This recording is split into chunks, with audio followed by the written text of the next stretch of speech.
Thank you, Vice President Vennie Gore, for joining me today. We're going to talk just briefly about off-campus accommodations and freshman students.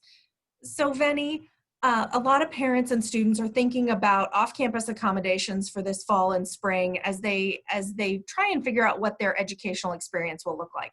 What advice would you offer as an administrator and as a parent those students?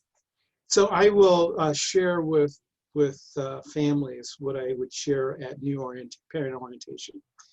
And so, I've been doing this since 1982, almost 38 years, from the day that I was a young whippersnapper RA at Indiana University in grad school till now.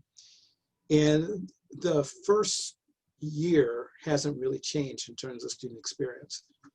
And I could say this with my daughter too. So if you're choosing to live off campus, you're gonna have the same experiences that if your son or daughter was living on campus the freshman year. You're gonna drive up and you're gonna look at this apartment and you're gonna re-clean it because it's never clean enough. And as the father of the house, you're gonna be thinking, I've gotta get all this stuff moved in, we're gonna do this by now because my meter's running and we gotta get out. And at some point, your son or daughter, you're going to be ready to leave, and you want to give a big hug, and they're going to do this because they don't want to be embarrassed around their friends. So you want to get your hug, you want to do all that stuff beforehand. Typically, if they were living on campus, you get a phone call about the last week in September and the first week of October, and the call would go something like this. Hello, how you doing? Well, I'm doing okay. The food really sucks. That's a cue for you to not say anything.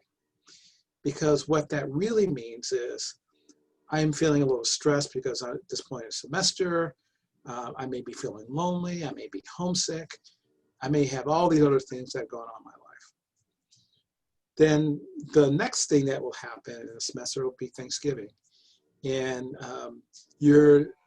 as my daughter came home with a blue streak in her hair, and I had to say to myself, I'm not going to say anything. It's okay. She's trying to figure out who she is.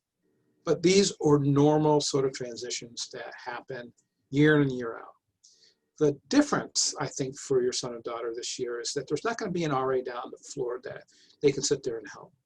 There's not going to be the other people who are on the floor that they've met with the door that are open and they just casually walk in. Because one of the reasons why we have students live in residence halls and not in 1855 or University Village is because we know that can be very self-isolating in their first year, and we want them to have that social interaction. So that's going to be something that's going to be very important for your son or daughter. They're going to want to have that social interaction. And yes, they're going to be on this thing that we call a cell phone. And they're going to be Snapchatting and doing Facebook, but it's not the same. And so when they start to feel lonely, and and it happens every year with students, it's not unusual. There's not the wraparound support systems in some of the private locations, and that's a role you're going to have to play for them. And so I would encourage you to think about what that's going to look like for your son or daughter. Well, thank you, Vennie. We appreciate you taking the time to share that with us and provide some insight. You're welcome. Have a good day. I will.